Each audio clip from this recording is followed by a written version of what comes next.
The carriage wheels ground to a halt on gravel that sounded wrong. Corvin Ashford, Duke of Ravencrest, opened his eyes to a house he barely recognized. Windhollow Manor stood gray against the October sky, its windows dark, its gardens overgrown, its grand entrance devoid of the welcoming party he'd imagined for 3 years of blood and cannon fire. No servants lined the drive. No father-in-law rushed forward with congratulations. No Theodine. Where was Theodine? He gripped the carriage door with his scarred hand, the one the surgeons had nearly taken after the siege at Voldenhurst, and forced himself to breathe. Perhaps they hadn't received word of his return. Perhaps the letter had gone astray. Perhaps.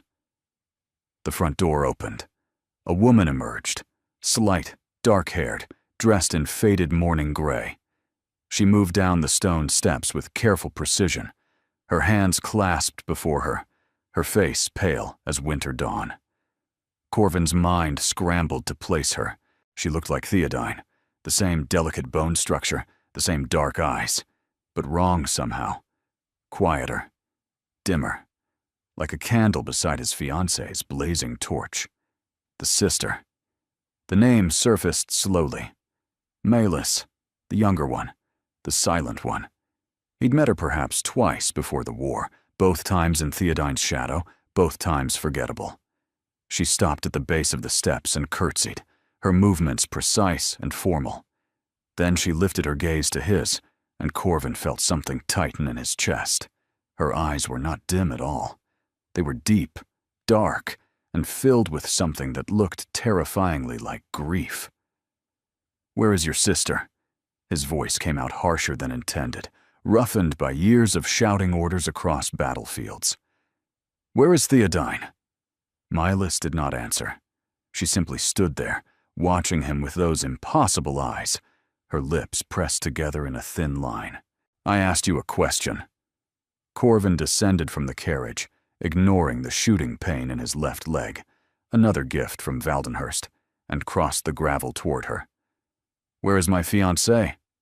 Milas lifted her hand slowly and made a series of gestures he didn't understand. Her fingers moved with fluid grace, forming shapes in the air between them. "What are you?" He stopped, stared. "You cannot speak?" She shook her head once, a small, dignified movement. Something cold crawled down Corvin's spine. He remembered now, fragments of conversation from before the war. Theodine laughing about her peculiar little sister who'd stopped speaking after their mother's death. He'd thought it an exaggeration, a family eccentricity. "Then write it." He gestured impatiently at the house. "Fetch paper, and tell me where your sister is." Milas studied him for a long moment. Then she reached into the pocket of her gray dress and withdrew a small leather journal and pencil, clearly kept ready for exactly this purpose. She wrote quickly, her handwriting elegant and sure, then turned the journal toward him. "Theodine left 14 months ago. She is not coming back." The words blurred before his eyes. "Left? What do you mean, left? We are engaged. We have been engaged for 4 years. She—" He snatched the journal from her hands, as if reading the words again might change them. But they remained fixed on the page, immutable as a death sentence. "She is not coming back." "Where did she go?" His voice cracked. He hated the sound of it. "Is she dead? Tell me she's not." Milas took the journal back gently, wrote again. "She is alive. She left with someone else." "I am sorry, Your Grace." Someone else. The ground seemed to tilt beneath Corvin's boots. 3 years. 3 years of holding on to the memory of Theodine's golden laugh, her promises written in perfumed letters, her vow to wait for him no matter how long the war lasted. 3 years of fighting to survive because he had someone to return to, and she had left with someone else. "When?" The word tore from his throat. "When did you know?" Milas wrote. "I knew the day she left. I wrote to you. Many times." I received nothing. Not a single. He stopped, a horrible realization dawning. The letters. I received no letters at all after the first year. I assumed the war had disrupted the post. Mylas's expression flickered. Pain, quickly suppressed. She wrote, I sent 47 letters. One each week for nearly a year, until I understood they were not reaching you. 47 letters. And he had received none of them. Who intercepted them? Corvin demanded. Who would? The front door opened again, and an older man appeared, leaning heavily on a cane. Lord Aldrich Wynne had aged 2 decades in the 3 years since Corvin had last seen him. His hair had gone completely white, his frame shrunken, his eyes hollow. Your Grace. His voice was barely a whisper. You've returned. Lord Aldrich. Corvin forced steadiness into his tone. I appear to have missed some rather significant developments. The old man's face crumpled. Forgive me. Forgive us. I tried to write, but I didn't know how to. My daughter, my eldest, she has disgraced us beyond measure. Father. The word was soft, barely audible. Everyone froze.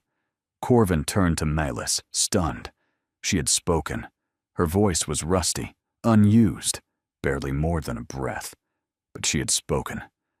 Her eyes were fixed on her father, filled with warning. Then she wrote rapidly in her journal and held it up. Not here. Not in the drive. He is unwell. Please. It was the please that stopped him. Something about the desperate dignity of it. The silent woman, using her first word in God, knew how long to protect her failing father.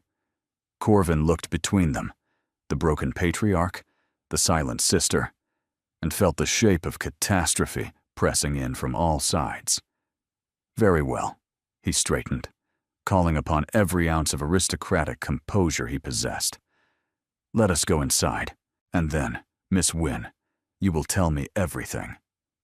Mylas nodded once, but as she turned toward the house, Corvin caught the look that crossed her face, relief and something else, something that looked almost like hope, and he wondered, for the first time, what exactly he had returned to. The drawing room smelled of dust and disuse. Corvin noted the sheets covering the furniture, the empty vases where flowers should have been, the cold hearth despite the autumn chill. Windhollow had been a warm house once, full of life and laughter. Now it felt like a mausoleum. Lord Aldrich collapsed into a chair, his breathing labored. A servant appeared. Only one, Corvin noticed, where there should have been a dozen, and pressed a glass of brandy into the old man's trembling hands. The staff? Corvin asked quietly. Mylas wrote. Most dismissed after Theodine left. We could not afford to keep them. Could not afford. He filed that away with growing unease. Tell me what happened. He kept his voice level, though his hands wanted to shake. All of it. Mylas glanced at her father, but Lord Aldrich had closed his eyes, the brandy untouched in his grip. She began to write. Theodine was corresponding with someone during your 2nd year at war. A captain. Handsome, charming, present when you were not. I discovered it by accident. A letter left carelessly in the garden folly. Corvin's jaw tightened. Did you tell anyone? I told father. He confronted her. She's denied it. A month later, she was gone. Just gone? She left a note. She said she could not wait any longer. She said you might never return, and she refused to waste her life on a ghost. She took her jewels, her dowry portion, and left with Captain Marsh. Captain Marsh. Corvin knew the name. A cavalry officer of modest birth and immodest ambition.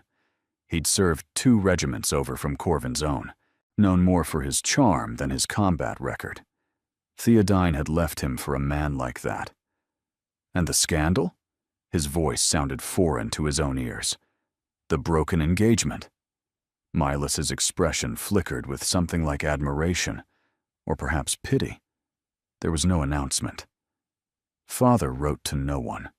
We told the neighbors that Theodine had gone to care for a sick aunt in Cornwall. We have maintained that story for 14 months. You've been lying to protect my reputation? We have been lying to protect yours and ours. If society knew she had abandoned a duke, we would all be ruined. Father's remaining business connections, my own prospects, everything would collapse. Corvin stared at her. You have prospects? It was a thoughtless question, almost cruel, but Malis did not flinch. She wrote calmly, I did. Before. A curate's son who did not mind my silence. He withdrew his interest when our circumstances changed. A curate's son. A silent woman with no dowry and a disgraced sister. Of course he had withdrawn. Miss Wynne! Corvin moved closer, studying her face. Why did you stay? Why not leave with your sister, or find some other escape? Malis met his eyes directly, and again he felt that strange pull in his chest, like something long dormant recognizing a kindred spirit. She wrote, Someone had to remain. Someone had to answer the door when you returned. Someone had to tell you the truth. You waited 3 years to deliver bad news. I waited 3 years because I gave you my word. Corvin went still. What word? I barely remember speaking to you before I left. Malis turned to a new page. Her handwriting grew smaller, more hesitant. The night before your regiment departed, Theodine threw a farewell dinner. You spoke to me once, briefly, near the garden doors. You were nervous, though you hid it well. You said, she paused, pencil hovering over paper. I said, what? You said, I hope someone will be here when I return. It was a jest, I think. But I answered that someone would be. You laughed. You did not take me seriously. Corvin remembered nothing of this conversation, but he could imagine it. Himself young, foolish, drunk on the romance of war, making careless comments to the forgettable sister of his beautiful fiancée. You waited 3 years because of something I said, while half in my cups? Milas's eyes held his. She wrote, I waited because it was the right thing to do. Because you deserved to know what happened to your face, not through whispers and rumor. Because my family owes you that much, at least. Lord Aldrich stirred, his eyes fluttering open. She has kept this household alive, Your Grace. Sold her own jewelry. Dismissed the servants she'd known since childhood. Nursed me through 2 fevers that should have killed me. All while her sister, his voice broke. All while Theodine danced at house parties with her captain. Corvin looked at Malis with new eyes.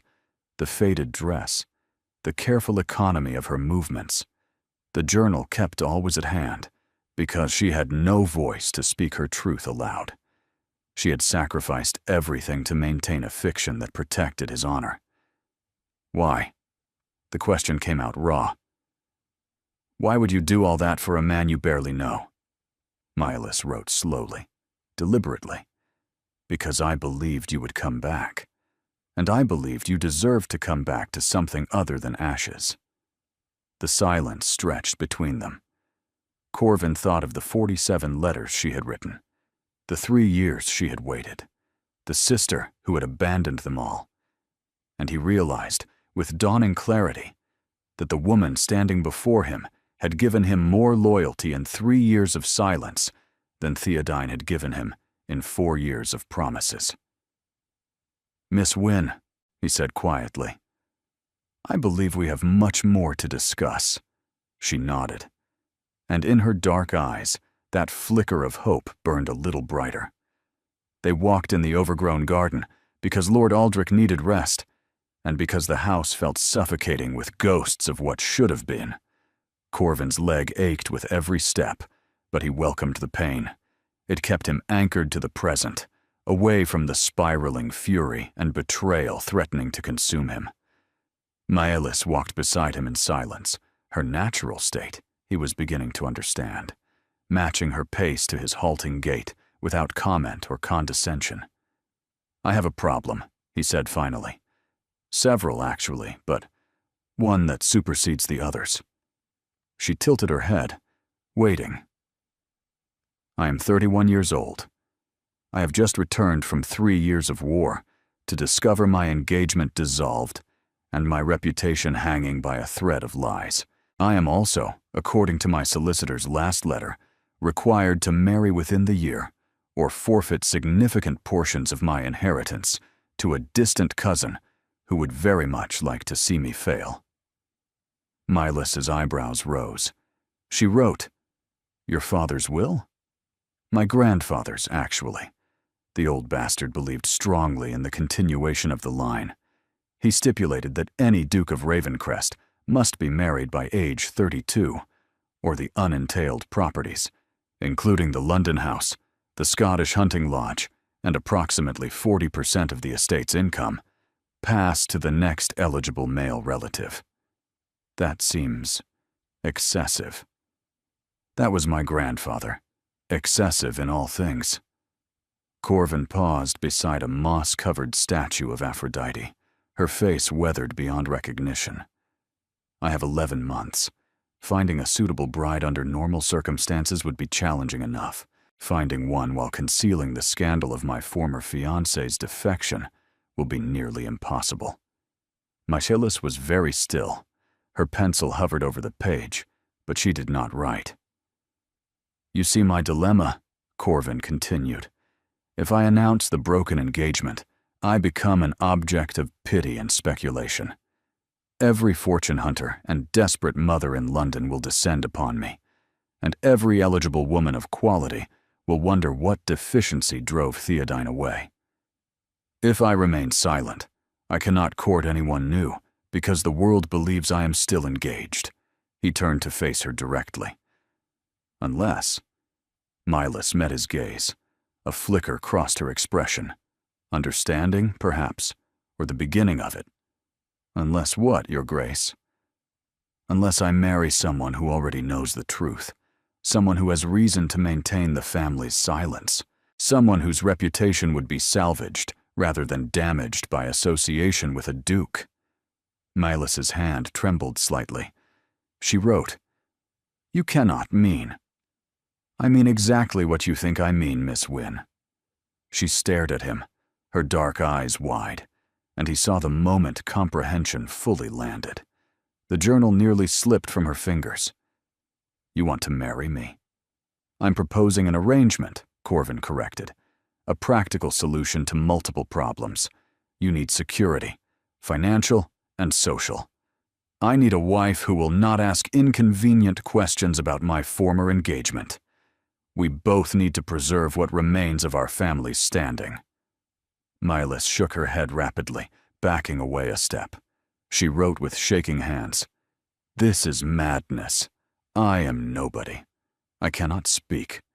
Society would see a romantic tale," Corvin interrupted. "The Duke, wounded in war, returns home to discover his faithless fiancée gone.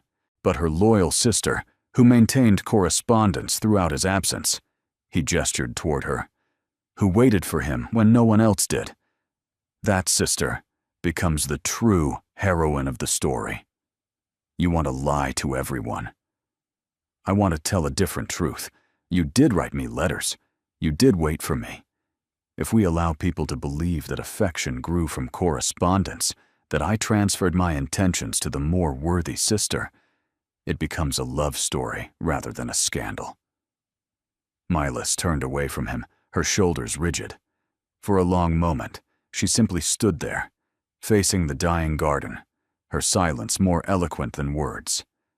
Then she wrote, "And what would you expect from me, in this arrangement?" "A wife in name, at minimum. Someone to manage Ravencrest Manor. Someone to stand beside me at social functions.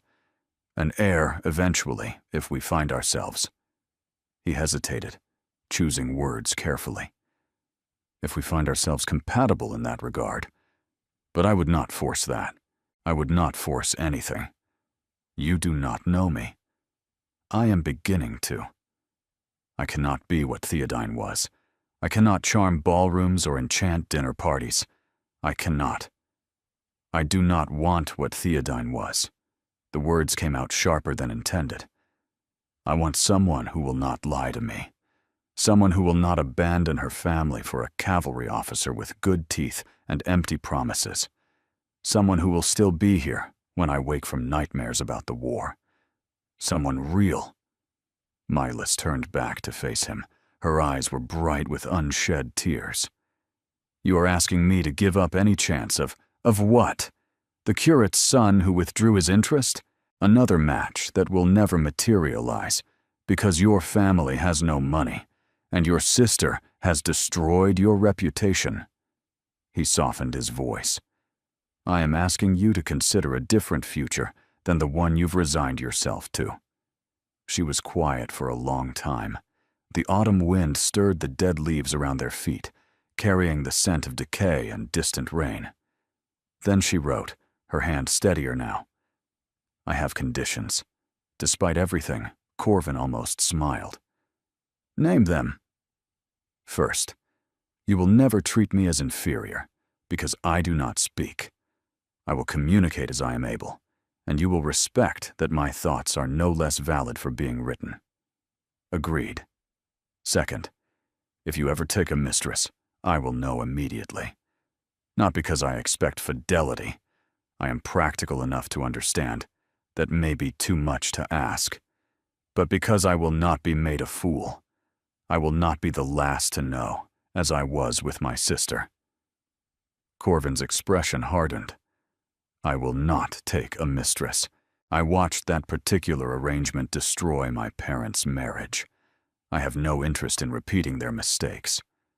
Mylis studied him, then nodded slowly. Third, my father lives with us. He has no one else, and he will not survive another winter alone in this house. Of course, Ravencrest has 37 rooms. I suspect we can find space for one old man. And fourth, she hesitated, her pencil pressing hard into the paper. When I am ready, if I am ever ready, I want to try to speak again, not for society, not for ballrooms, for myself. And I need to know that you will not mock me if I fail, that you will not grow impatient with the silence in between. Corvin moved closer. He reached out, slowly, giving her time to retreat, and took her free hand in his battle-worn one. Miss Wynne, I have spent 3 years in the loudest hell imaginable. Cannons, screaming, death at every turn. Silence does not frighten me. Silence, I am beginning to think, might be exactly what I need. Mylis looked down at their joined hands, his scarred and weather-beaten, hers ink-stained and capable, and her demeanor softened almost imperceptibly. She wrote, Then we have an agreement. He lifted her hand and pressed a formal kiss to her knuckles. Welcome to the family, Miss Wynne, or should I say, future Duchess of Ravencrest. Mylis did not smile, but her eyes, those fathomless dark eyes, held something that looked remarkably like the beginning of trust. It was enough. For now, it was enough. Ravencrest Manor rose from the moorland like a stone giant waking from centuries of sleep. Mylis pressed her face closer to the carriage window, her breath fogging the glass as the estate revealed itself through the morning mist. 3 stories of gray granite, towers at each corner, windows that caught the weak autumn sun and threw it back like challenges. Behind the main house, she could glimpse gardens that stretched toward distant woods, and beyond those, the silver ribbon of a river cutting through the valley. It was nothing like Windhollow. Windhollow was a country house, comfortable, modest, and human in scale. Ravencrest was a statement, a declaration carved in stone that the Ashford family had held power here for 400 years and intended to hold it for 400 more. Intimidating, isn't it? She turned to find Corvin watching her, something almost like amusement softening the hard lines of his face. She wrote, "It looks like it could swallow Wind Hollow whole and still have room for dessert." He actually laughed, a short, rusty sound, as if he'd forgotten how. My grandmother used to say that Ravencrest wasn't built to be loved. It was built to endure. Did she love it anyway? Ferociously. She died in the East Tower room, refusing to be moved to something more comfortable. Said she wanted to watch the sun rise over her land one last time. Melis looked back at the approaching manor with new eyes. Not just stone and power, but generations of people who had lived and died and loved within those walls. She would be one of them now. The thought was terrifying. The carriage rolled through iron gates bearing the Ashford crest, a raven clutching a sword, and up a drive lined with ancient oaks. Unlike Wind Hollow's empty entrance, Ravencrest's staff had assembled in precise formation. Footmen in dark livery, maids in starched aprons, a butler whose posture suggested he had been carved from the same granite as the house. "Hadsworth," Corvin said as he descended from the carriage, "I trust everything is in order." "Indeed, Your Grace. Welcome home." The butler's voice was perfectly neutral, but his eyes flicked to Melis with unmistakable curiosity. "And welcome to Miss Wynne. Her rooms have been prepared in the West Wing, as instructed." Rooms, Melis noted. Plural. She had grown up sharing a bedroom with Theodine until her sister's marriage prospects demanded separate quarters. Corvin handed her down from the carriage, his hand warm against her gloved fingers. "Miss Wynne will be staying indefinitely, Hadsworth. She is to be treated with the same respect accorded to any member of this family." "Of course, Your Grace." But Melis caught the glance that passed between two of the younger maids, curiosity sharpening into speculation. The silent sister of the runaway fiancé, moving into the Duke's home. They would draw their own conclusions. Let them. She had survived worse than gossip. The entrance hall made her stop breathing. Soaring ceilings painted with scenes of mythology. Gods and monsters locked in eternal combat. A staircase wide enough for 10 people to climb abreast, its banisters carved with ravens taking flight. Portraits of stern Ashford ancestors watching from every wall, their painted eyes following her progress, like judges assessing a defendant. "The house takes some getting used to," Corvin said quietly, appearing at her elbow. "I spent most of my childhood convinced the portraits were alive and disapproving of my existence." She wrote, "Were they?" "Almost certainly. The Ashfords have never been an approving lot." He gestured toward a doorway. "Come, there's someone you need to meet before you settle in." Melis's stomach tightened. His tone had changed, heavier, more careful. Whoever waited beyond that door, they mattered to him. The room they entered was a study, warm with firelight despite the gray day outside. Books lined the walls, maps spread across tables, the smell of tobacco and old leather permeating everything. And in a chair by the fire sat a man who looked like war itself had chewed him up and spat him out. He was perhaps 35, with a face that might have been handsome before something had carved a brutal scar from his left temple to his jaw, narrowly missing his eye. His left sleeve was pinned up at the elbow, the arm gone below it. But his remaining hand gripped a whiskey glass with steady strength, and his eyes, gray as gunmetal, fixed on Melis with an intensity that made her want to retreat. "So," the man said, his voice a gravel rasp, "this is the replacement." "Craddock?" Corvin's voice carried warning. "This is Miss Melis Wynne. She is to be my wife. I know who she is." Craddock didn't rise, didn't bow, and didn't offer any courtesy at all. "I also know who her sister is. Forgive me if I'm not immediately charmed." Melis felt heat climb her cheeks, but she held her ground. She wrote quickly and held up her journal. "I am not my sister." Craddock read the words, then looked at her, really looked for the first time. Something flickered in those gray eyes, not warmth exactly, but perhaps the faintest acknowledgement.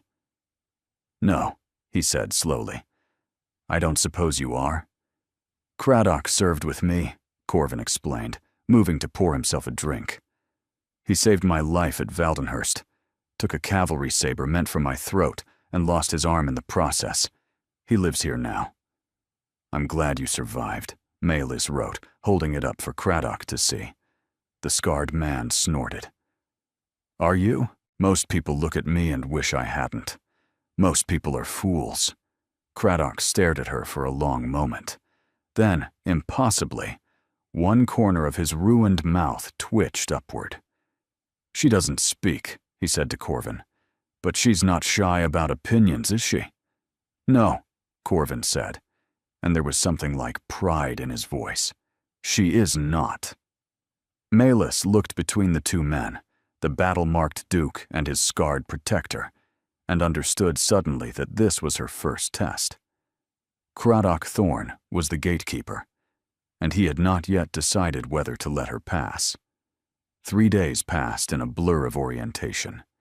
Maelys learned which hallways connected to which wings, which servants could be trusted with messages, which rooms were warm, and which held drafts that could freeze a person solid. She learned that breakfast was served at 8, that dinner was formal even when no guests attended, and that Corvin disappeared into his study for hours at a time, emerging only with shadows under his eyes and a tension in his shoulders that spoke of battles still being fought inside his mind. She learned that Craddock Thorne watched her constantly. Not obviously, he was too skilled for that. But she felt his gaze tracking her movements through the house, noting who she spoke to through her journal, what books she selected from the library, how she interacted with the servants. He was compiling evidence, she realized, building a case for or against her. On the 4th morning, he cornered her in the breakfast room. Corvin had already departed for a meeting with his steward. The servants had cleared the dishes. Maelys sat alone with her tea and a volume of poetry she'd found in the library. Byron, well worn, with notes in a feminine hand that might have been the late Duchess's. Craddock entered without announcement and dropped into the chair across from her with the grace of a man who had long since stopped caring about propriety. "We need to talk," he said. Maelys set down her teacup and retrieved her journal. "About what?" "About what you're really doing here." "I believe that's been explained. The Duke and I have an arrangement." "An arrangement?" Craddock's lip curled. "That's what Theodine called it too at first. An understanding. A meeting of minds. She was very convincing, your sister. Beautiful and bright and everything Corvin thought he wanted." Maelys's hand tightened on her pencil, but she kept her expression neutral. "I am not Theodine. So you keep saying. But here's what I know about your family, Miss Wynne." He leaned forward, his gray eyes hard as flint. "Your father is bankrupt. Your estate is crumbling. Your sister destroyed your reputation before she fled. You have nothing. No money, no prospects, no future worth speaking of. And now, conveniently, you're engaged to one of the wealthiest men in England. You think I'm a fortune hunter. I think you'd have to be an idiot not to see the opportunity. And whatever else you are, you're clearly not an idiot." Maelys forced herself to breathe slowly. She wrote, "What would you have me do? Refuse his offer? Return to Windhollow and watch my father die in poverty? Spend the rest of my life as a burden to distant relatives who resent my existence? I would have you be honest about your motives." "My motives are survival. His motives are equally practical. We are not pretending this is a love match." "Not yet." Craddock's voice dropped lower, more dangerous. "But that's how it starts, isn't it? Practical arrangements, mutual convenience. And then one party begins to feel more than they should, and the other party—" He stopped, his jaw tightening. I watched him nearly destroy himself over your sister. For 2 years after she stopped writing, he convinced himself something had happened to her, that she was ill, or injured, or being kept from him somehow. He wouldn't hear a word against her, and when he finally returned home and discovered the truth, Mylis waited, her pulse racing. I have never seen a man so broken, Craddock finished quietly. He didn't eat for 3 days, barely slept for a week. He told me he wished he'd died at Valdenhurst, because at least then he'd have died believing in something. The words hit Mylis like physical blows. She had known Corvin was hurt. His proposal had made that clear. But this was something else. This was devastation. I did not know, she wrote, her hand trembling slightly. I knew he was grieving, but I did not realize the depth of it. He hides it well. Too well, sometimes. Craddock studied her face, searching for something. Your sister was very good at performing emotion. She could cry on command. Did you know that? I saw her do it once, when she wanted something from Corvin.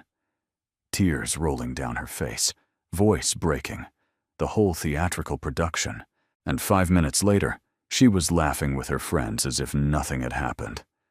I cannot cry on command. Mylis met his eyes directly. I can barely speak at all.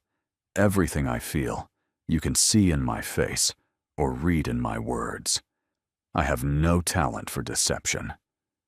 Everyone has a talent for deception when the stakes are high enough. Then test me. The words came out fierce, her pencil pressing hard into the paper. Test me however you like. Ask me anything. Put me through whatever trials you think necessary. But do not punish me for my sister's sins. I have spent my entire life being compared to her and found wanting. I will not continue that pattern here. Craddock was silent for a long moment. The fire crackled in the hearth. Somewhere distant, a clock chimed the hour. Your sister wrote him letters, he said finally. In the beginning, love letters, filled with promises and devotion. He kept every one. Read them over and over during the worst nights, when the nightmares wouldn't let him sleep. Mylis nodded slowly. She knew about the letters. She had seen Theodine writing them, perfuming the paper, sealing them with elaborate care. After she stopped writing, he kept checking the post, every day for months, hoping for word. And now you tell me you wrote to him 47 times, and he received none of them. That is the truth. Can you prove it? Mylis hesitated. Then she wrote. I kept copies, drafts of every letter, in a journal at Windhollow. I can send for them if you require evidence. Surprise registered on Craddock's face. You kept copies of letters to a man who was engaged to your sister?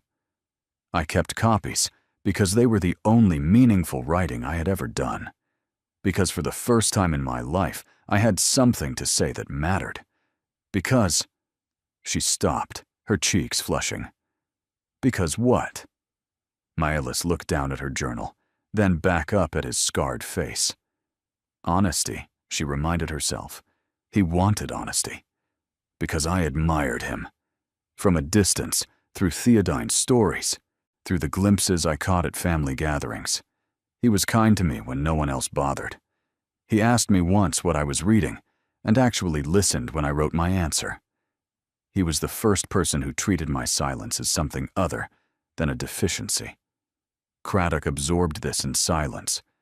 I am not in love with him, Mylis continued, her writing growing faster. I am not naive enough to confuse gratitude with romance. But I respected him. I worried for him during the war.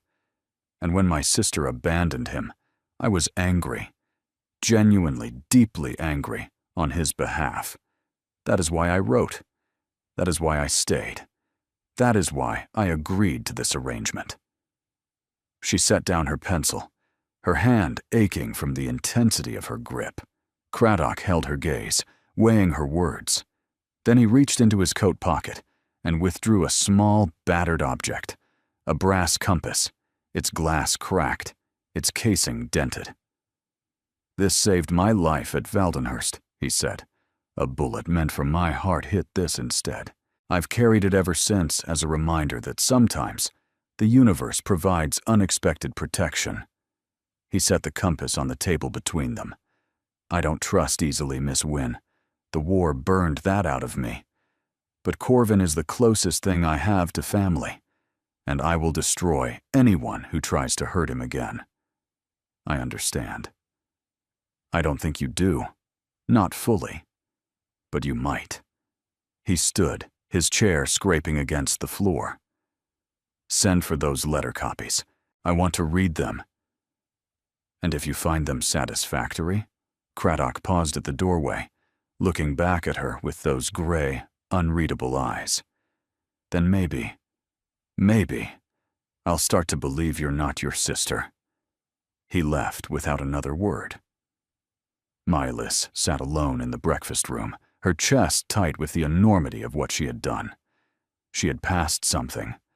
Not the full test. Craddock would require much more proof before he truly accepted her.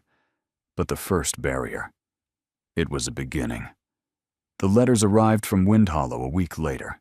Mylis had written to the housekeeper, one of the few servants who remained, requesting the journals be sent immediately. When the package arrived, she carried it to the library where Corvin and Craddock were reviewing estate accounts. Both men looked up at her entrance.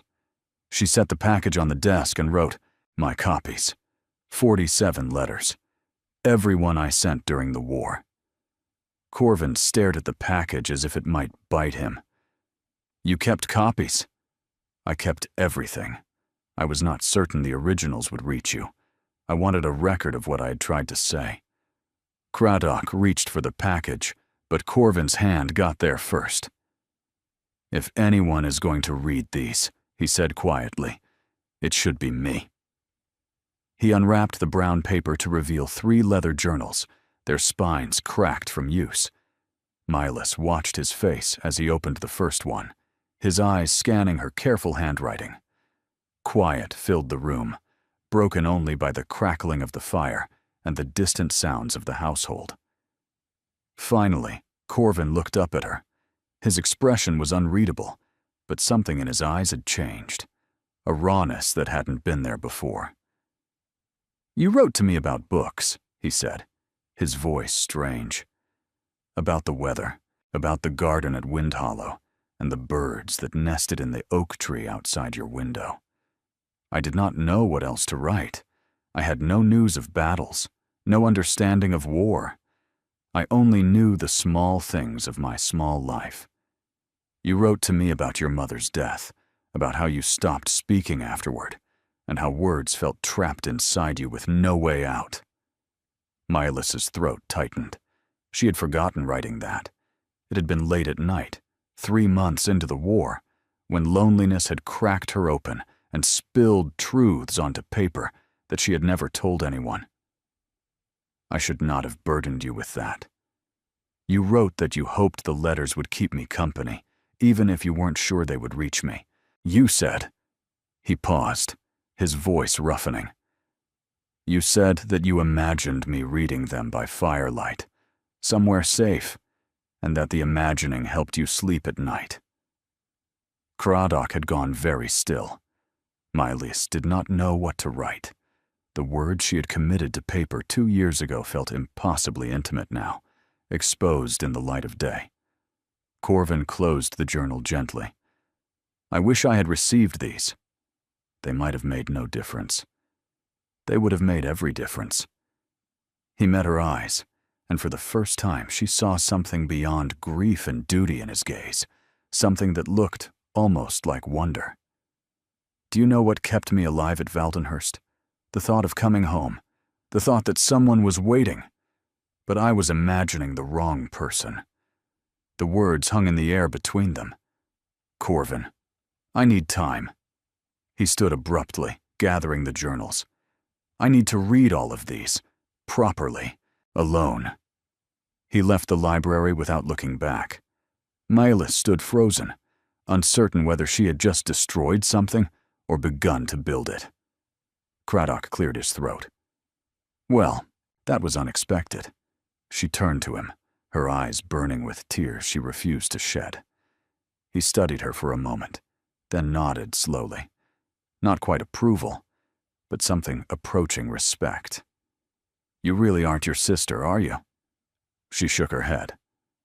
"Good." He returned his attention to the account books. "Because I'm starting to think he might actually need someone like you."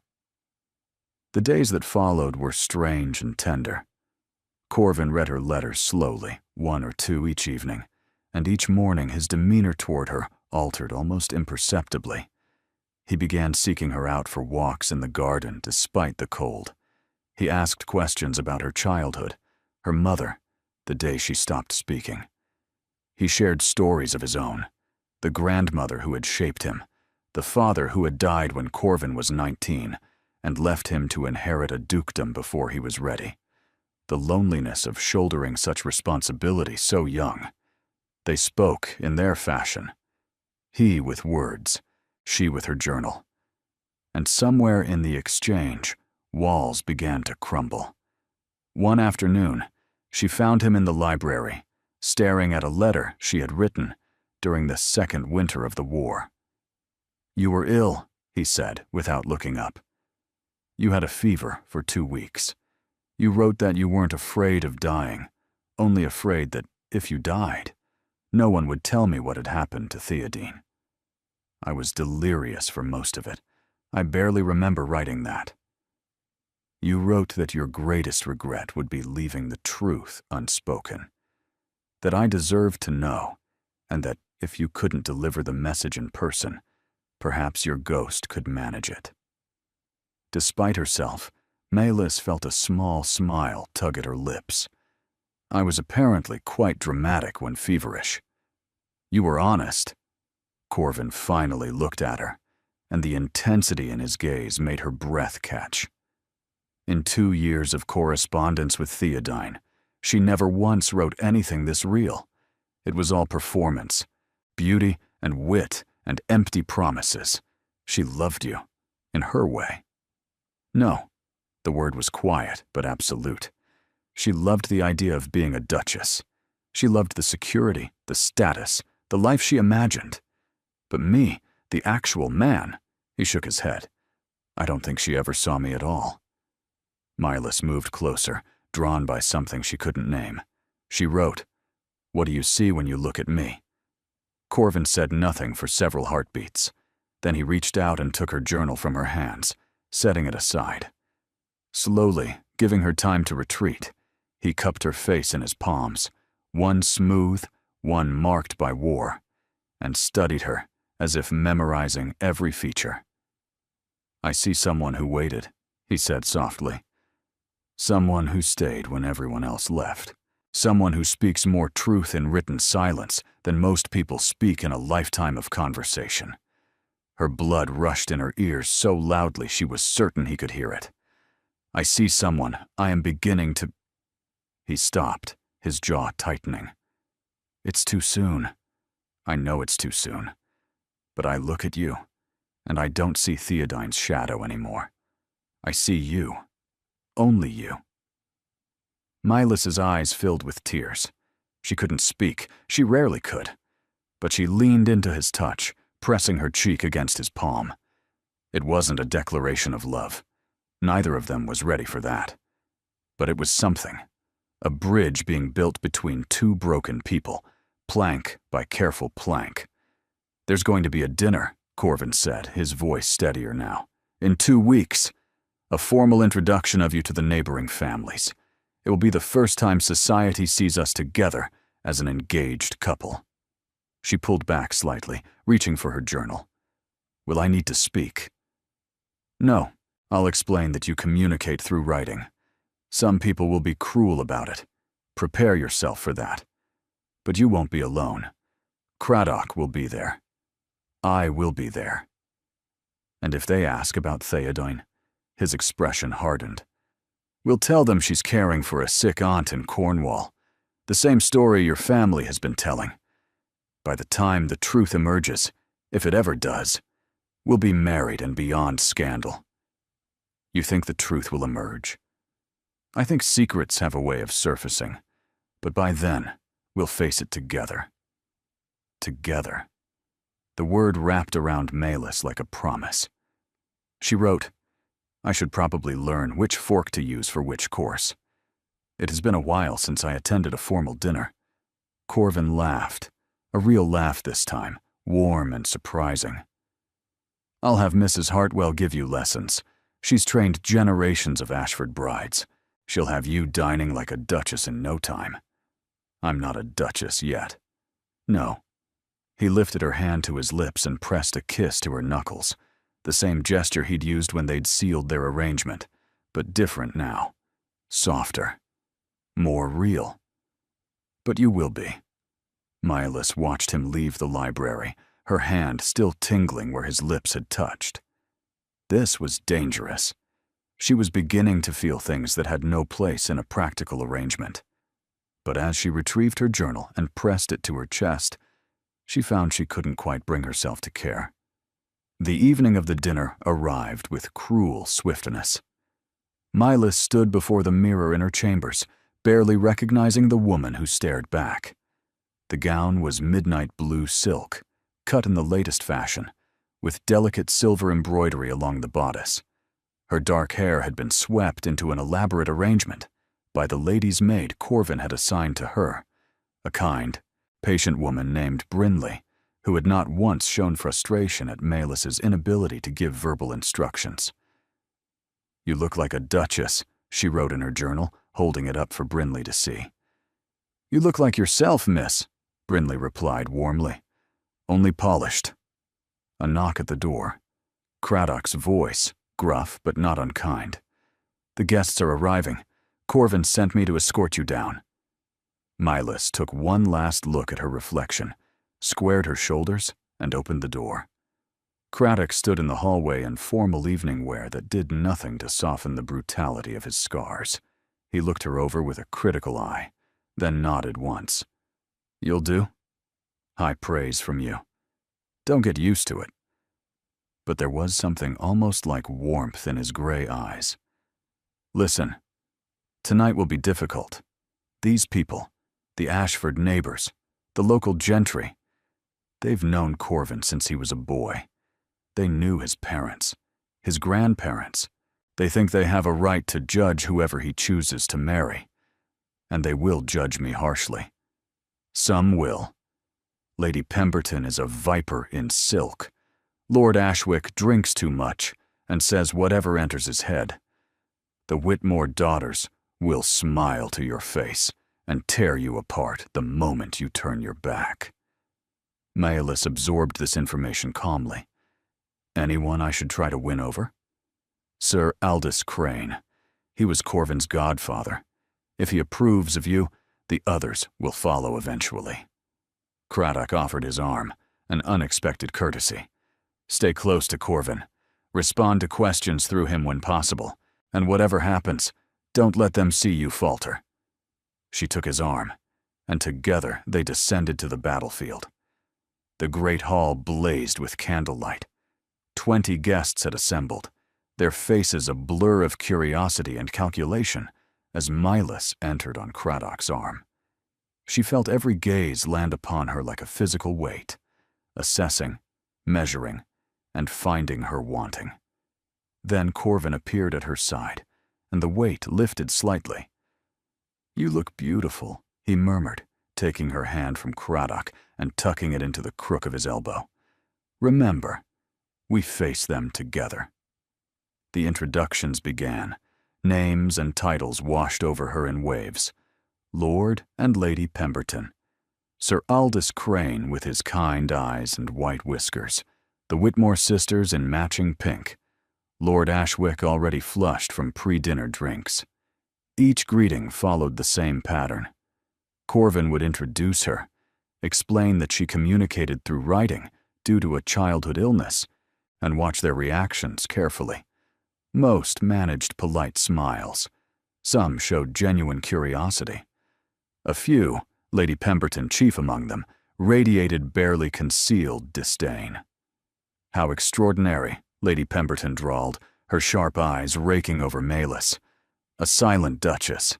I do hope you won't find society events too challenging, Maylis wrote calmly. I find that listening more and speaking less often leads to greater understanding, Lady Pemberton. Perhaps you might try it sometime. Corvin coughed to cover a laugh. Lady Pemberton's smile froze on her face. Quite, she said stiffly, and moved away. Sir Aldous appeared at Maylis's other side, his weathered face creased with amusement. I see you've already made an enemy, my dear. Well done. Harriet Pemberton has needed someone to put her in her place for 30 years. Maylis showed him her journal. I hope I haven't embarrassed the Duke. On the contrary, Corvin is looking at you like you've just won a decisive military victory. Sir Aldous patted her hand. I knew his mother, you know. She had the same quality. Quiet strength that revealed itself when challenged. I think you might be exactly what this family needs. Before Maylis could respond, the dinner gong sounded. The meal itself was a minefield. Maylis had practiced the etiquette with Mrs. Hartwell until her head spun, but nothing had prepared her for the reality of navigating formal dining while also managing her journal. She couldn't write and eat simultaneously, which meant she spent most of the meal nodding, smiling, and hoping no one asked her direct questions. Of course, someone did. Miss Wynne, Lord Ashwick's voice boomed across the table, already slurred. I must ask, what happened to the other one? The pretty sister who was supposed to marry our Duke? Silence crashed over the table like a wave. Maylis felt Corvin tense beside her. Across the table, Lady Pemberton leaned forward with predatory interest. She could lie. She should lie. Stick to the story about the sick aunt in Cornwall. But Lord Ashwick was staring at her with bleary, knowing eyes, and she understood suddenly that he already knew. That perhaps everyone knew, and the polite fiction had been maintained only out of deference to Corvin's rank. She reached for her journal. The scratch of pencil against paper was loud in the silence. My sister made a choice that brought shame upon our family. She is no longer part of our lives. That is all I wish to say on the matter. She held up the journal, her hand perfectly steady. Lord Ashwick blinked. Lady Pemberton's mouth fell open slightly. Around the table, guests exchanged glances loaded with meaning. Then Sir Aldous began to clap. Well said, Miss Wynne. Well said indeed. He raised his glass. To honesty. A rare and precious commodity in these circles. Others raised their glasses, some with genuine warmth, and others with reluctant acknowledgement. The tension broke like a fever, and conversation resumed. Under the table, Corvin's hand found hers and squeezed. Are you angry? She wrote quickly, tilting the journal so only he could see. I'm proud, he murmured back. You just did what I couldn't. Acknowledged the truth without wallowing in it. You gave them nothing to gossip about except your own dignity. The rest of the dinner passed in a blur of courses and careful conversation. Maylis found herself actually enjoying parts of it. The Whitmore sisters turned out to be less vicious than expected, one of them genuinely curious about how Maylis had learned to communicate so effectively through writing. But the true test came after dinner, when the ladies withdrew and the men remained with their port. The withdrawing room was smaller, more intimate, and infinitely more dangerous. Lady Pemberton cornered Maylis within minutes, her smile sharp as broken glass. My dear Miss Wynne, you must tell me. How did you manage to capture the Duke's attention so quickly? Your sister was engaged to him for years, and yet here you are, stepping into her place, as if it were always meant for you. Maylis wrote, I did not capture anything, Lady Pemberton. The Duke and I found ourselves in circumstances that made this arrangement mutually beneficial. Arrangement. Lady Pemberton's eyes glittered. How refreshingly honest. Though I wonder, does the Duke know exactly how beneficial this arrangement is for you? A penniless woman from a disgraced family. Suddenly elevated to Duchess? I believe I know exactly what I'm getting. Corvin's voice came from the doorway. The men had rejoined them earlier than expected, and he stood now, with barely leashed fury in every line of his body. Lady Pemberton, I appreciate your concern for my welfare, but I assure you it's misplaced. Miss Wynne has demonstrated more honor and loyalty in the past month than some people manage in a lifetime. I would ask you to remember that when you speak to my future wife. The temperature in the room plummeted. Lady Pemberton went pale, then red, then pale again. Your Grace, I meant no. Yes, you did. But I'll forgive it this once, for the sake of old associations. Corvin crossed to Malus and offered his hand. My dear, I believe you wanted to see the moonlit garden. Shall we? Malus took his hand and let him lead her away from the battlefield. Outside, the cold air hit her like salvation. She breathed deeply, willing her racing pulse to slow. I'm sorry, Corvin said quietly. I should have anticipated Harriet's attack. She's been insufferable since my mother refused to let me marry her daughter 20 years ago. Malus wrote, 20 years is a long time to hold a grudge. The Pembertons specialize in long grudges. He guided her deeper into the garden, away from the glowing windows. You handled yourself magnificently tonight. Even Craddock was impressed, and he's impressed by almost nothing. I felt like I was drowning most of the time. That's how these events always feel. The trick is to drown gracefully. She laughed, a silent thing, just a shaking of shoulders and a brightness in her eyes. But real. Corvin stopped walking, turning to face her in the moonlight. His expression was difficult to read, shadows and silver playing across his features. Malus. It was the first time he'd used her given name without her title attached. I need to tell you something. She waited, her chest tight with anticipation. I've read all your letters now. Everyone. And I. He stopped, struggling with words in a way she had never seen from him. I find myself thinking about you constantly, wondering what you're writing in that journal, hoping you're thinking about me even half as often as I'm thinking about you. She couldn't breathe. This arrangement was supposed to be practical, he continued, his voice rough, logical, safe. But I don't feel safe when I'm with you. I feel terrified and exhilarated and completely out of control. And I haven't felt anything like that since... He stopped. Since Theodine, Malus wrote, her hand trembling. No. His eyes met hers with devastating intensity. I've never felt anything like this. Not with anyone. That's what terrifies me most of all.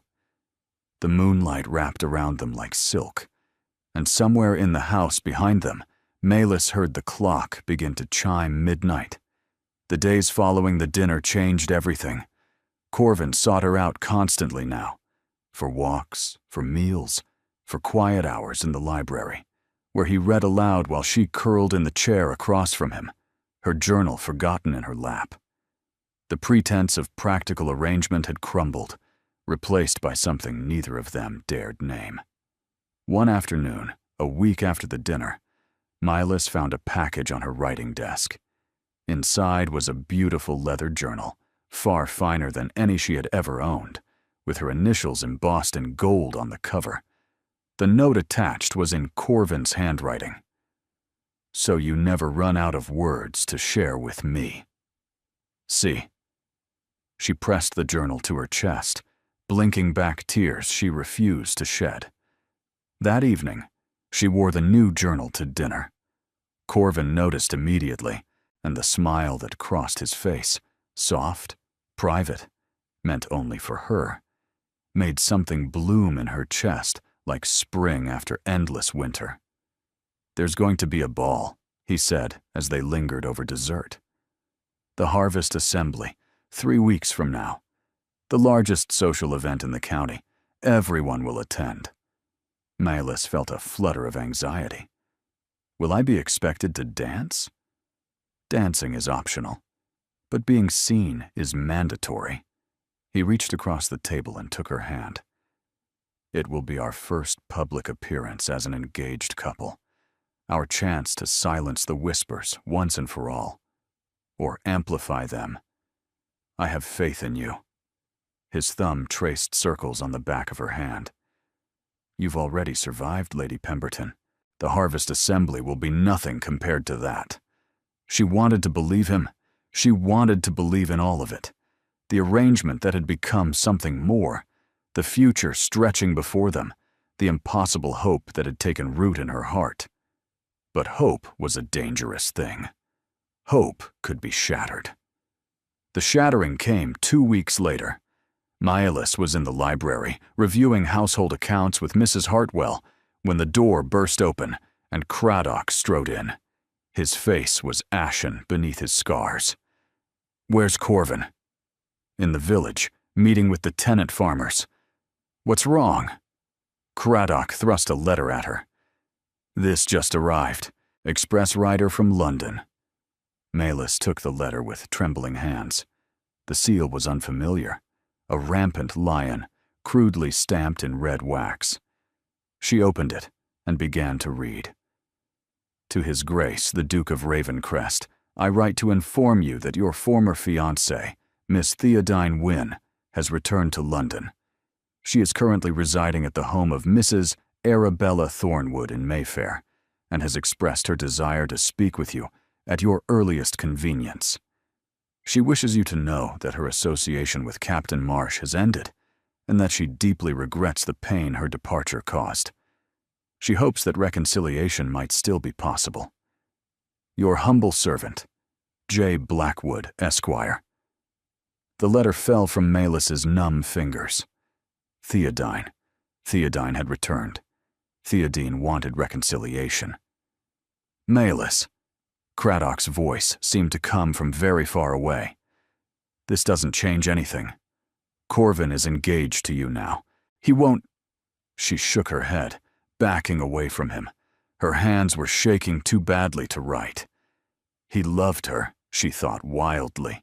He nearly destroyed himself over her. And now she's back. All the hope she had carefully cultivated, all the tender moments and meaningful glances and whispered confessions, they crumbled to ash in her chest. She was the replacement, the convenient alternative, the sister who had been there when the preferred choice was not. And now the preferred choice had returned. Milas, listen to me. But she was already running. She found refuge in the East Tower room, the one Corvin's grandmother had died in, the one no one used anymore. Dust covered the furniture, and cobwebs draped the windows, but the view was magnificent.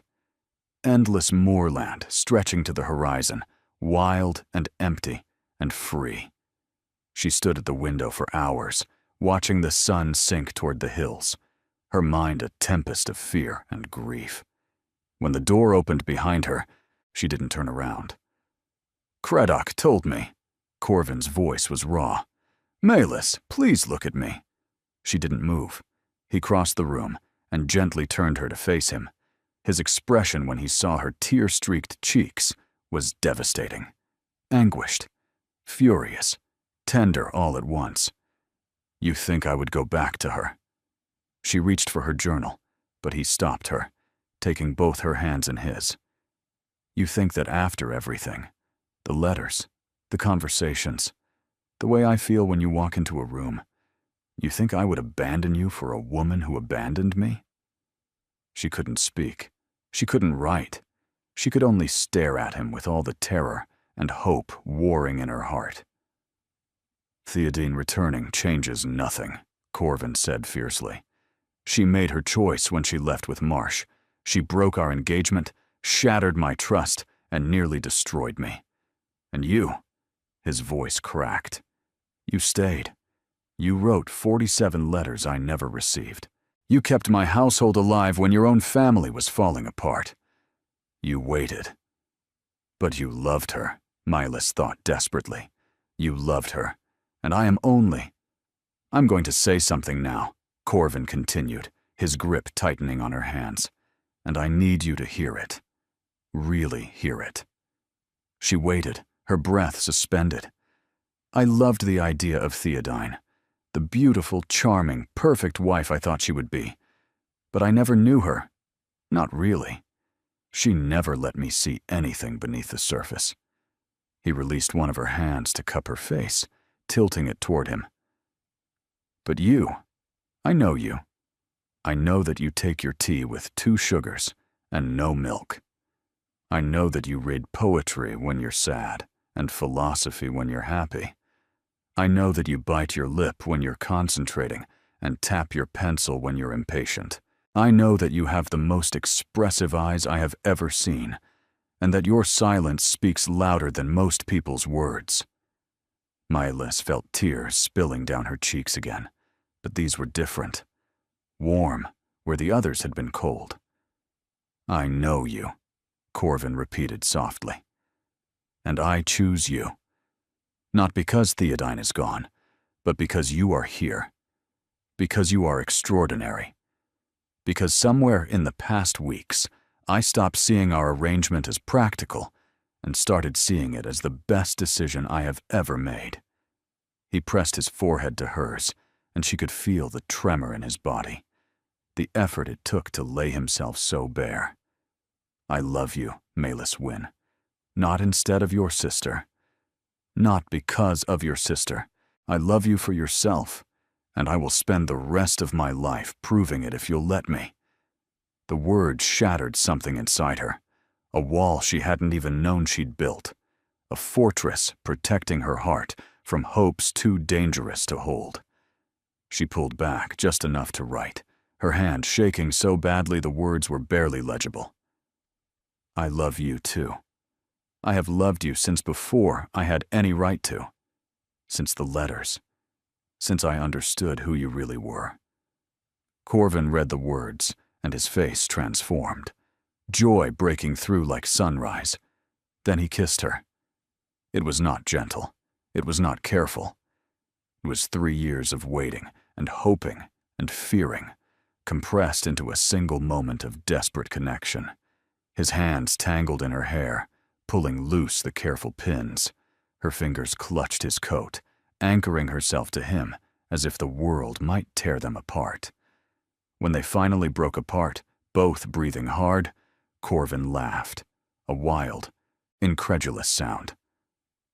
"We have a ball to attend in a week," he said, "and a wedding to plan, and probably a very awkward conversation with your sister to navigate. Must we see her? Eventually. But not yet. Not until you're ready." He pressed a kiss to her forehead. "For now, let her wait. She's rather good at making people do that." Mylis laughed, actually laughed, sound emerging from her throat for the first time in years. It was rusty and strange and utterly joyful. Corvin stared at her in wonder. "You laughed," he whispered. "I heard you laugh." She pressed her hand to her throat, equally stunned. The sound had emerged without thought, without effort, simply overflow of emotion too powerful to contain. Perhaps her voice was not as lost as she had believed. The fragile happiness lasted 4 days. On the 5th day, Theodine arrived at Ravencrest.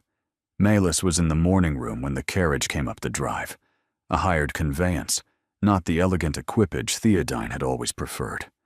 She watched through the window as her sister descended, looking thinner than before, her golden hair less lustrous, her movements carrying a weariness that hadn't been there when she'd left. For a moment, just a moment, Mylis felt a flicker of the old sisterly affection. Then she remembered everything Theodine had done, and the flicker died. Corvin appeared at her side, his expression hardening as he took in the scene below. She didn't send word. She just appeared. What do we do? We face her, together. He took her hand. Unless you'd prefer to wait here while I speak with her alone. Mylis shook her head. Whatever Theodine had come to say, Mylis would hear it. She was done hiding in shadows, while her sister commanded the light. They received Theodine in the formal drawing room, neutral territory, deliberately cold. She looked worse up close, dark circles beneath her eyes, a gauntness to her cheeks, her dress, once fashionable, now slightly worn at the seams. Whatever life she had imagined with Captain Marsh, it clearly had not materialized. "Corvin," Theodine's voice trembled. "Thank you for seeing me. I didn't have much choice, given that you appeared uninvited." Corvin remained standing, his posture rigid. "Say what you came to say." Theodine's eyes flicked to Malus, and something complicated moved across her face. Guilt, resentment, desperation. "Must she be here?" "Miss Wynne is my fiancée. Her presence is entirely appropriate." Fiancée. The word landed like a blow. Theodine flinched visibly. "So it's true," she whispered. "You're actually going to marry her. My silent, invisible little sister." "I was never invisible," Malus wrote, holding up her journal. "You simply never bothered to look." Theodine's eyes widened. "You're writing to me now. You refused to write anything for years after Mother died, and now—" "Malus has found her voice," Corvin interrupted coldly. "In her own way, which is more than I can say for you, who used yours to lie to me for 2 years. I didn't lie. You wrote letters full of love and devotion while conducting an affair with another man. You promised to wait for me while planning your escape. You abandoned your family, your honor, and your word." Corvin's voice shook with barely contained fury. "What would you call that, if not lies?" Theodine sank onto the settee, her composure cracking. "I was young. I was foolish. I thought. Captain Marsh promised me everything. Adventure, excitement, a life beyond the endless waiting. And when he failed to deliver?" Theodine looked at Milus's written question and laughed bitterly. "He gambled away what money we had. He drank. He grew tired of me when I was no longer useful for advancing his position. 6 months ago, he left me in a boarding house in Calais with nothing but the clothes on my back." The room fell silent. "I've spent 6 months making my way back to England," Theodine continued, her voice small. "Selling what jewelry I had left, taking work where I could find it. I came here because I had nowhere else to go." "You could have gone to Windhollow," Corvin said, "to your father." "Father won't see me. I wrote to him 3 times. He returned every letter unopened."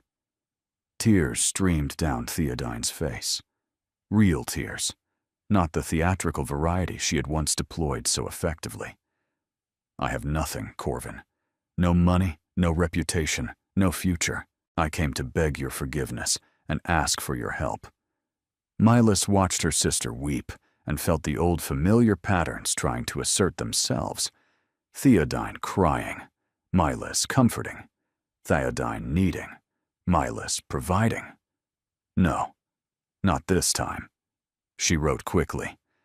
"You want forgiveness for destroying 2 families, for leaving father to die of shame, for abandoning me to manage your mess while you danced through Europe with your captain?" Theodine recoiled. "Malus, please, I wrote you letters too. Did you know that? After you left, when father was too ill to cope and the servants were leaving, and I didn't know if we would survive the winter. I wrote you begging for any word, any help, and any acknowledgement that we still existed. I never received any letters. Because you left no address." Malus's hand was shaking so badly now that her writing grew jagged. "You vanished without a word, and left us to burn. You do not get to return, now that your fire has died, and expect us to warm you." "Malus," Corvin's voice was gentle, "perhaps you should—" But something had broken open inside her, and words, actual words, were clawing their way up her throat.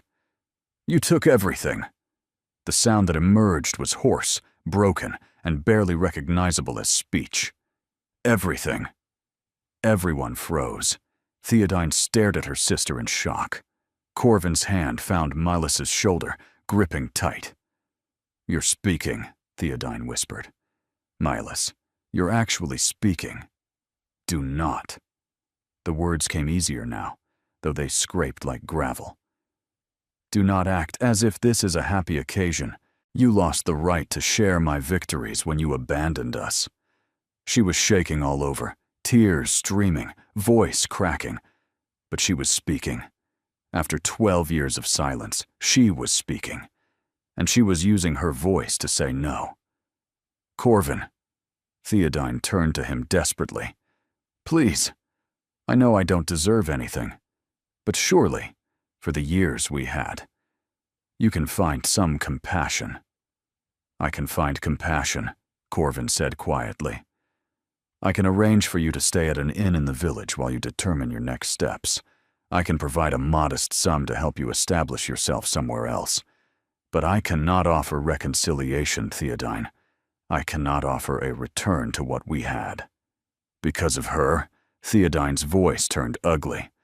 "Because of my mute little sister who wormed her way into my place while I was gone?" "Because of choices," Corvin replied evenly. "Yours and mine. You chose to leave. I chose to move forward. Those choices have consequences."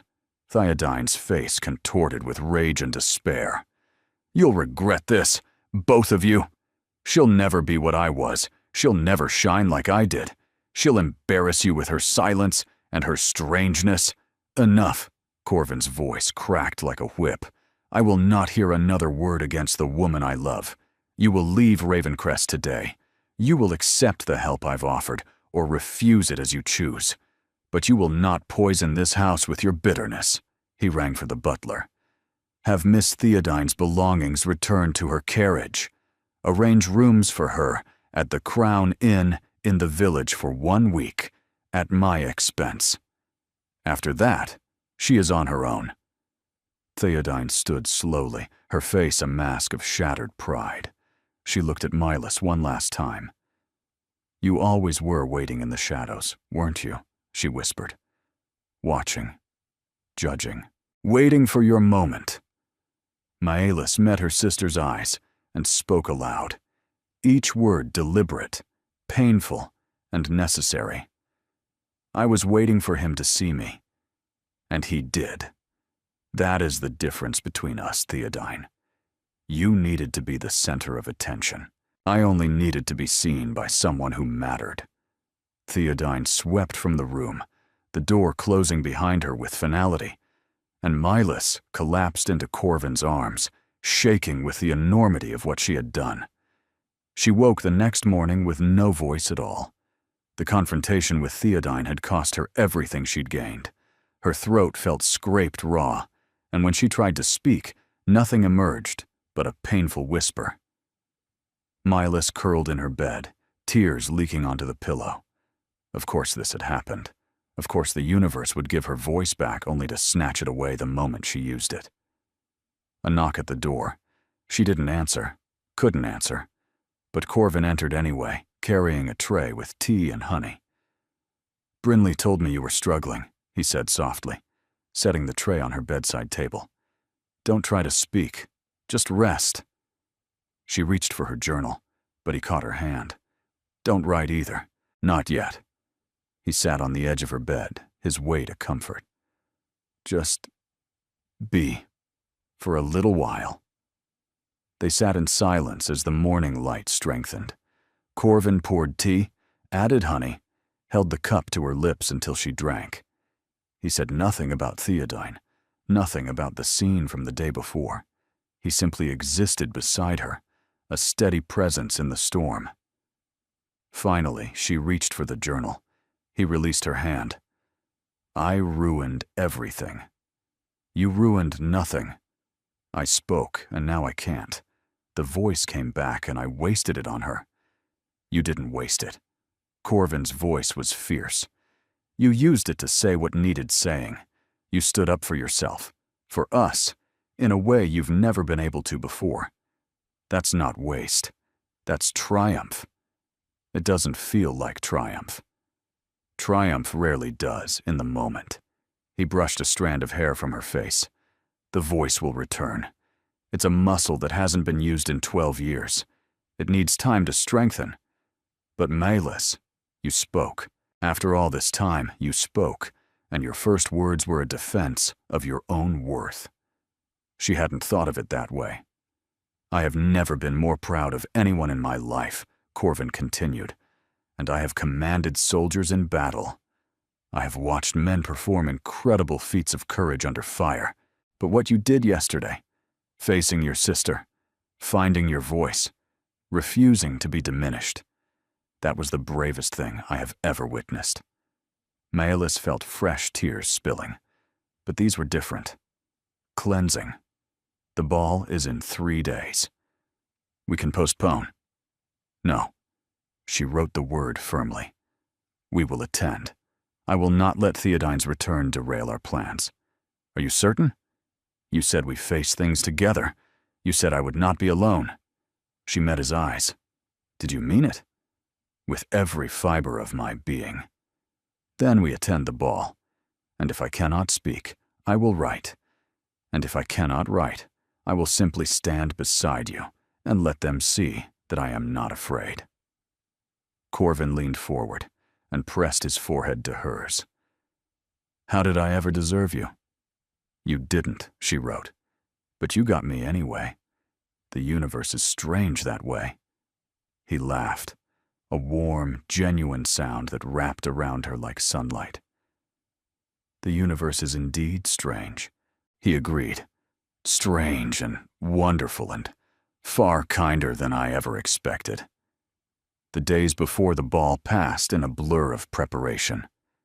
Milas's voice returned slowly. First whispers, then broken sentences, then fuller speech, though it still tired quickly. The Dr. Corvin summoned explained that the vocal cords needed gentle use, not force. Speaking would become easier with practice, but she should not push too hard. She practiced anyway, in private, saying Corvin's name over and over until it felt natural on her tongue. Craddock found her in the library one afternoon, murmuring to herself. Getting ready for the ball? She startled, then nodded. Trying to. That voice of yours. He settled into a chair across from her, his gray eyes thoughtful. I heard what happened with your sister. The servants talk. Everyone talks. True enough. He was quiet for a moment. I owe you an apology. That surprised her. For what? For treating you like your sister when you first arrived. For assuming the worst. He looked uncomfortable, a man unused to admitting fault. You're not what I expected. What did you expect? Another Theodine. Beautiful, charming, hollow. His ruined features twisted into what might have been a smile. Instead, I got you. Silent, stubborn, far too good for any of us. I don't know about that. I do. Craddock leaned forward. Corvin told me what you said to your sister, how you stood up to her, how you refused to let her diminish you. He shook his head slowly. I've seen men twice your size crumble under less pressure. You didn't flinch. Milas felt warmth spread through her chest. Craddock's approval was hard-won. She understood now how much it mattered. Thank you, she said softly. For telling me. He nodded and rose to leave. At the door, he paused. For what it's worth, and this stays between us, I think you might actually make him happy. Genuinely happy. Not the performance of it. He met her eyes. Don't make me regret believing in you. I won't. He departed in silence. But Milas sat in the quiet library, feeling something settle into place inside her. Craddock's acceptance, Corvin's love, her own slowly returning voice. She was ready. Whatever the ball brought, she was ready. The night before the harvest assembly, Lord Aldrich arrived at Ravencrest. Milas hadn't seen her father since leaving Windhollow weeks ago. The letters they'd exchanged had been brief, practical, arrangements for his care, updates on his health, nothing of substance. She didn't know what to expect when Hadsworth announced him. What she found was an old man transformed. Lord Aldrich stood straighter than she'd seen him in years. His eyes, though still shadowed with grief, held a clarity that had been missing since Theodine's departure. Someone had helped him dress properly, trimmed his hair, and restored some semblance of the dignified lord he'd once been. "Father." The word came out rough but audible. "You're here." Lord Aldrich's eyes widened. "You're speaking." "Sometimes. When I can manage it." He crossed the room and took her hands, his grip surprisingly strong. "Malis, my silent girl, you're speaking." She nodded, tears threatening. "I came to apologize," Lord Aldrich said, "for all of it, for letting your sister overshadow you, for being too lost in my own failures to see what you were sacrificing, for the years I let you carry burdens that should never have been yours." "Father, let me finish," his voice cracked. "When Theodine left, I wanted to die. I thought I'd lost everything. But I hadn't lost everything. I'd lost one daughter, the wrong one, as it turned out. I still had you, and I was too blind to see it." Milas squeezed his hands. "I was always there." "I know, and I took it for granted." He released her hands and reached into his coat pocket, withdrawing a small velvet box. "This was your mother's. Her mother's before that. I should have given it to you years ago, but I was saving it for—" He couldn't say the name. "I was saving it for a wedding that never happened. Now, I want you to have it for your wedding. The one that should happen." He opened the box. Inside lay a ring, delicate gold filigree surrounding a deep blue sapphire that seemed to hold starlight in its depths. "It's beautiful," Milas whispered. "It belonged to women of strength," Lord Aldrich said. "Women who endured, women who loved fiercely and quietly and without fanfare, women like you." Corvin appeared in the doorway, drawn by voices. He took in the scene, father and daughter, the ring, the tears, and approached slowly. "Lord Aldrich," he said formally, "welcome to Ravencrest." "Your Grace." Aldrich straightened, some of his old dignity returning. "I've come to give you my blessing. Properly, this time." "Sir?" "When you first proposed this arrangement, I was too ill and too broken to understand what you were offering my daughter. A chance, a future, a life beyond the ruins I'd made of ours."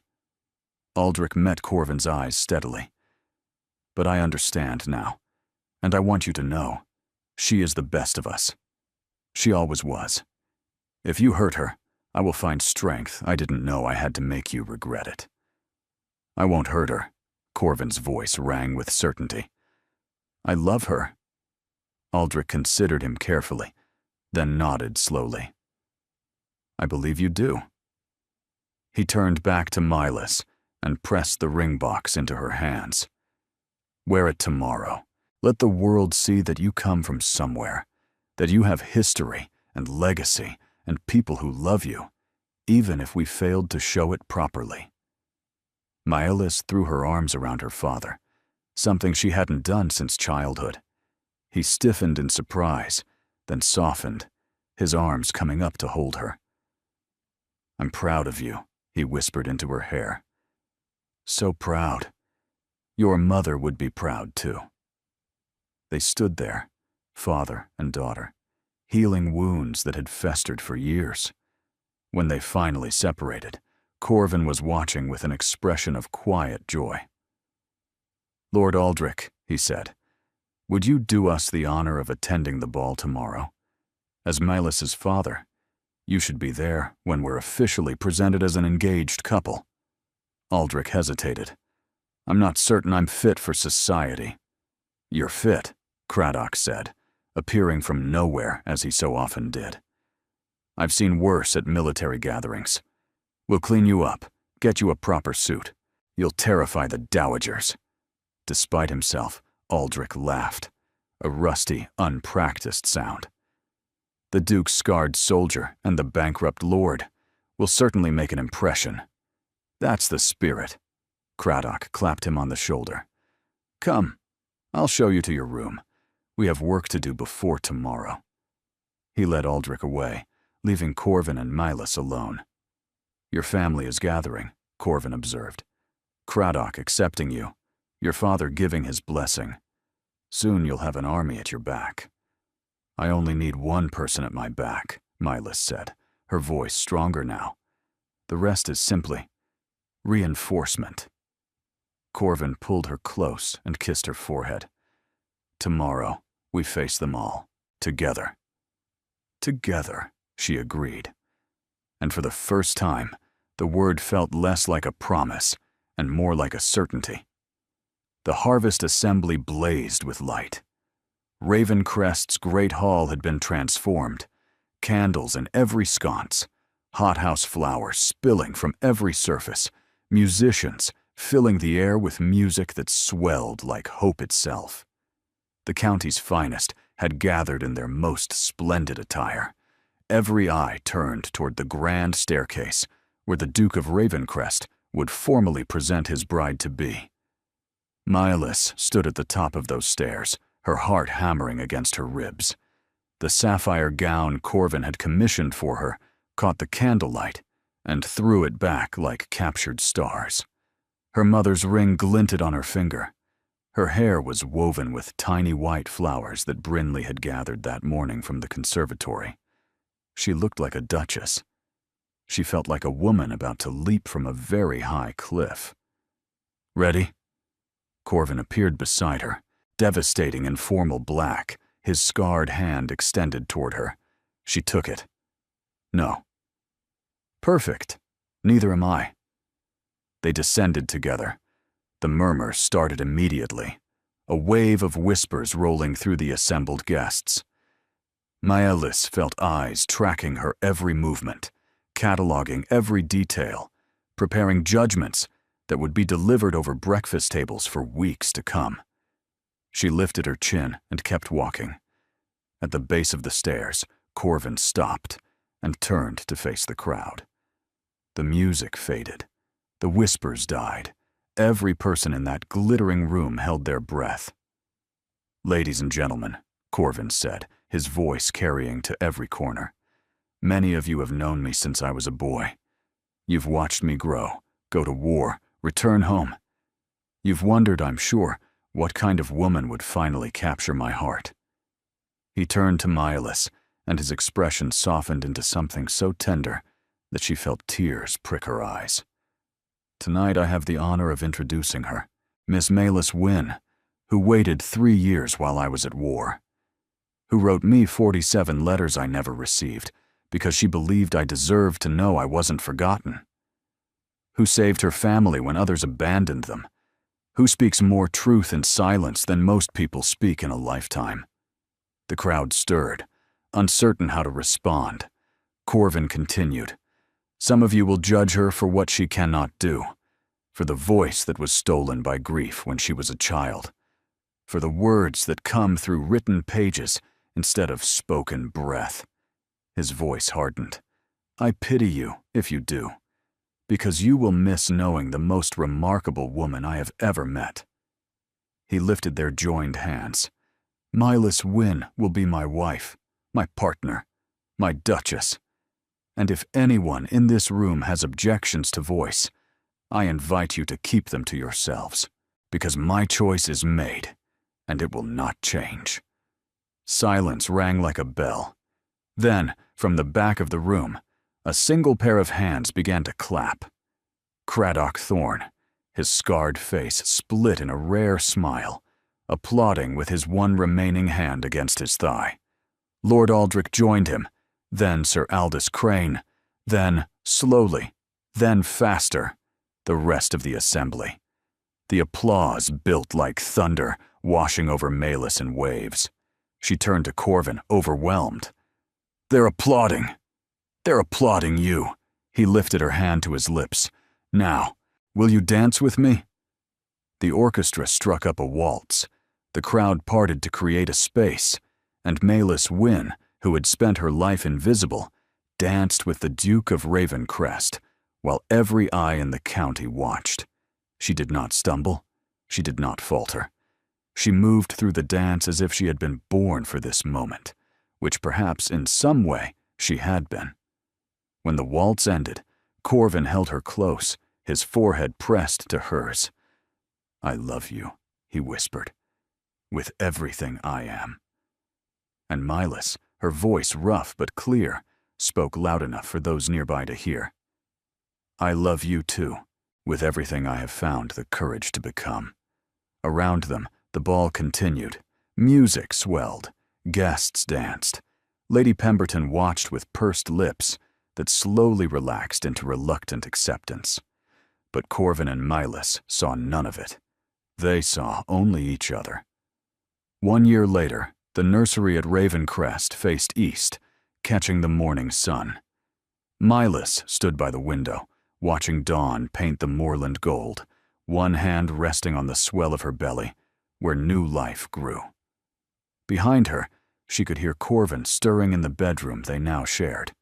Not separate chambers, as propriety suggested, but together, as they did everything now. A year had passed since the harvest assembly. The wedding had been small and intimate, only family and close friends, held in the Ravencrest chapel on a snowy December morning.